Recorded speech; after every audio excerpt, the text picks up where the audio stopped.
on 95.3 FM in Windhoek, Desert Radio. The Bold Voice. We know that corruption negatively affects good governance and therefore hampers economic progression and developmental initiative.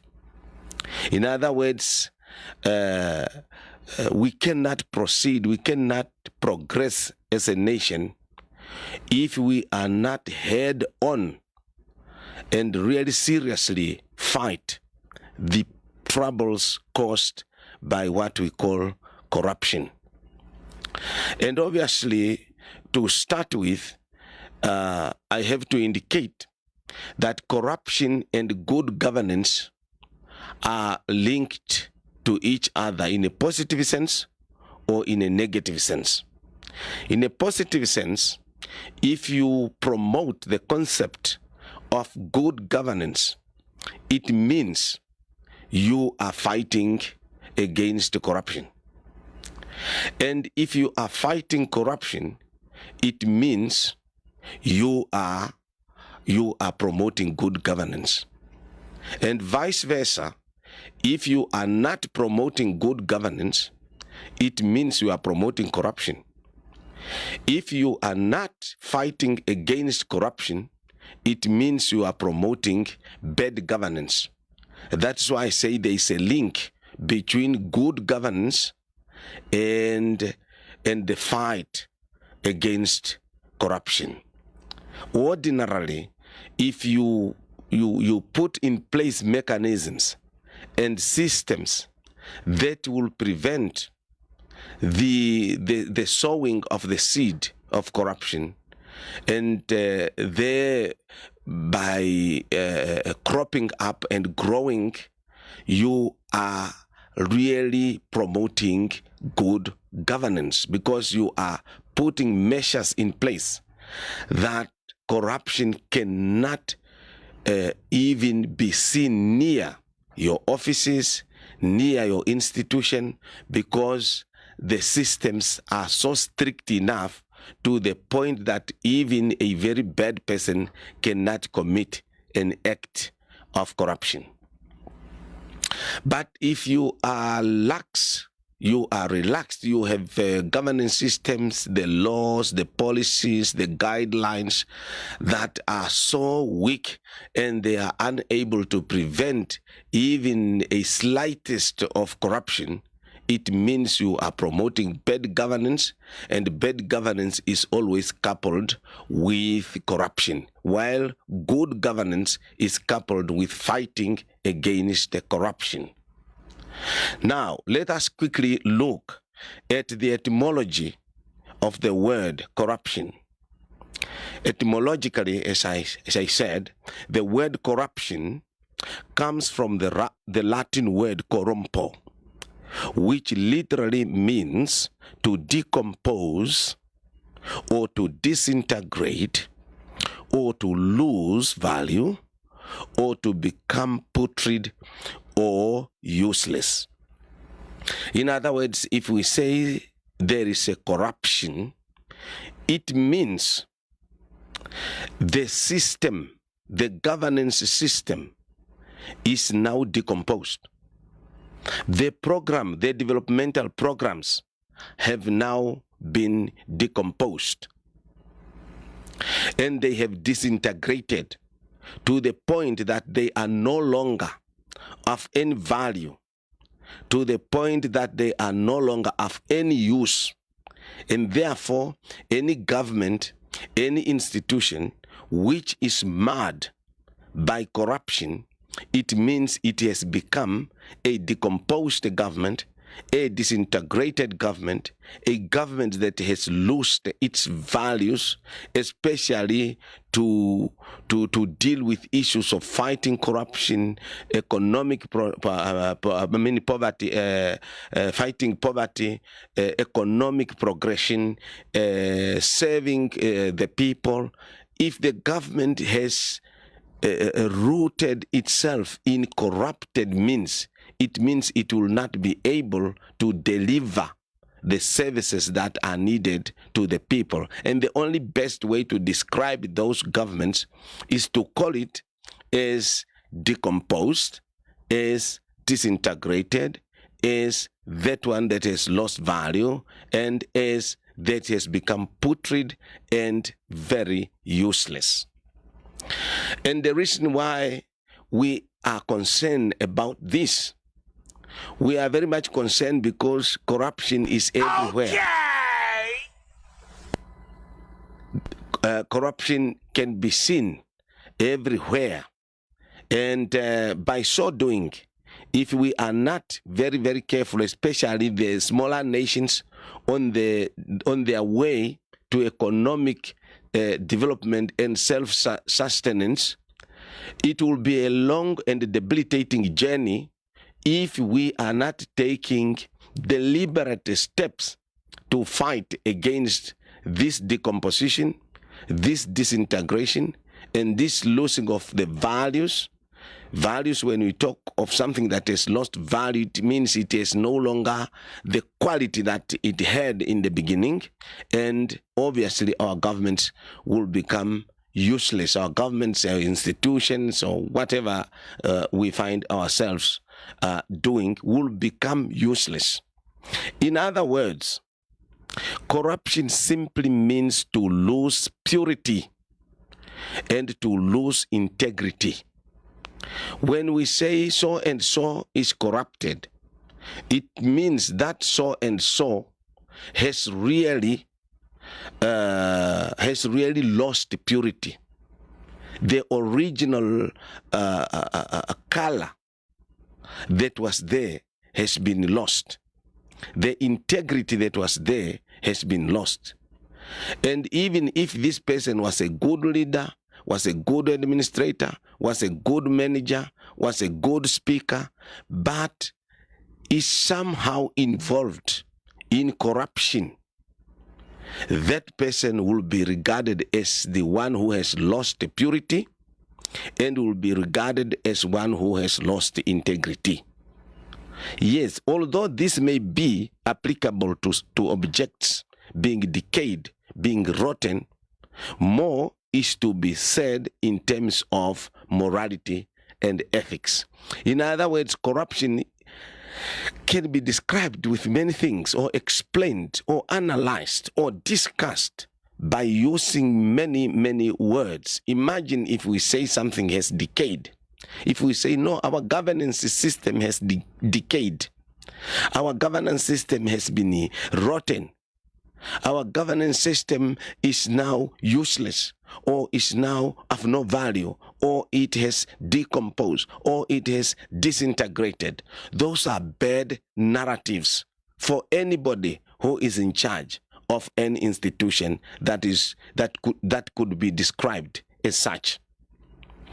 And now, it is not just a matter of governance, it is also a matter of morality. It is also a matter of ethics.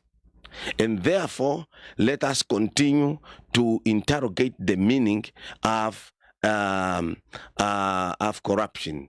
According to the dictionary that is called the Advanced Oxford Dictionary, defines corruption as an act of dishonesty or an illegal behavior aimed at using public office for one's private gain.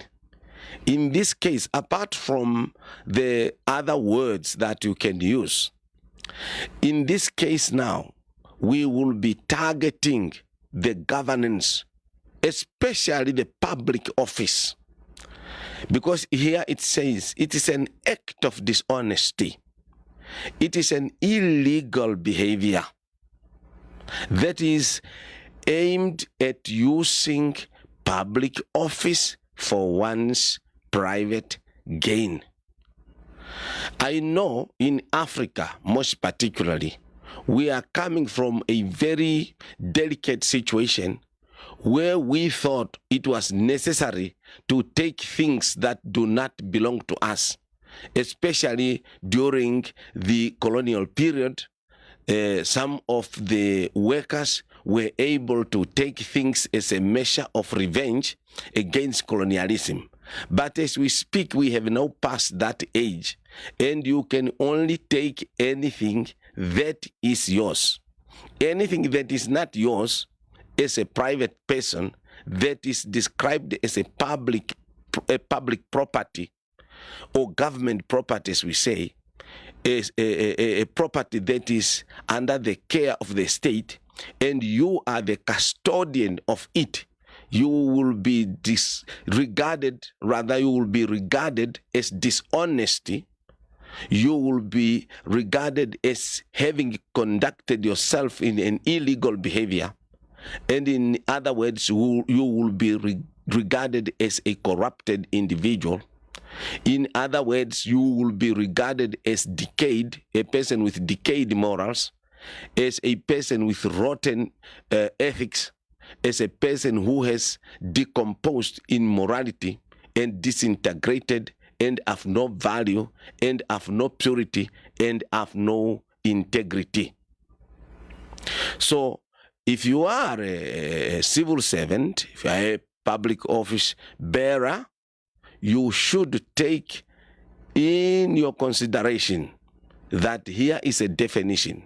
Anybody who acts in a dishonest fashion, anybody who acts on illegal behavior aimed at using public office for private gain will be regarded as corrupt. And obviously, some of the steps that needs to be taken against corrupted individuals is to blacklist them. I will be talking about these things later. Anybody who behaves in a way that he benefits himself only on top of others must be tried and must be punished and must be blacklisted so that he may never come closer to become a custodian of any state or government properties. Corruption in a moral and ethical sense, as put by Maurice Coker, is the misuse of power for private benefit or advantage. Again, it is not just a legal thing. It is not just about legality. It is also, as I have said, a moral, ethical issues. And from moral point of view, the misuse of power for private benefit, for private advantage, is going to be regarded as corruption. You never use government or state institutions or machinery to promote a personal agenda. You are only a custodian. And that's why I'm saying if you could be there to promote good governance, and good governance seeks only to make you a custodian in charge of the affairs of the people, and you have to work very hard to make sure that all the state properties are used only to the benefit of the masses and not for private gain. Besides money, the benefit can take the form of promotion, the special treatment, commendation, or the favors of women or men. Most of the time, when we talk of corruption, obviously money is topping the agenda. But here we are saying, apart from money, besides money, these private benefits can take the form of promotion. If you promote somebody, let me now say you are a school principal somewhere, or you are a supervisor somewhere, you are a director somewhere, and you think, the only thing I can do now, I have this brother of mine or sister of mine, but I have the ability to play around with this. Let me just do it so that this person can get this position. That is what we are saying, promotion, because the person is related to you or is a special friend or whatever. or a person who get a preferential treatment, a special treatment above others. You shouldn't do that. Because this one is my colleague, this one is my friend, this one is my family member, I can therefore find a special treatment for them in hospital or in school or wherever in the community. That is corruption. Commendation, where you promote somebody by way of speaking so highly of them simply because they come from your homestead. That is corruption. In other words, corruption is not just money. Corruption is not just money-based. It can be in terms of some other things like favoritism, conflict of interest, all these things. And that is what we are getting there. And by way of introducing these things, we will get to speak to them. Each and every aspect of corruption will be addressed so that we understand the definitions of anything that is tantamount or is a direct corruption. It's not about showing favors. If you show favors to people because they are known to you or you were with them somewhere or something like that, you shouldn't do that. And even the laws, the governance laws, the governance policies, the governance instruments and guidelines must make sure that such things do not happen in our offices and in our institutions. In an ordinary language, corruption simply means asking, giving, or taking a free gift or favors as in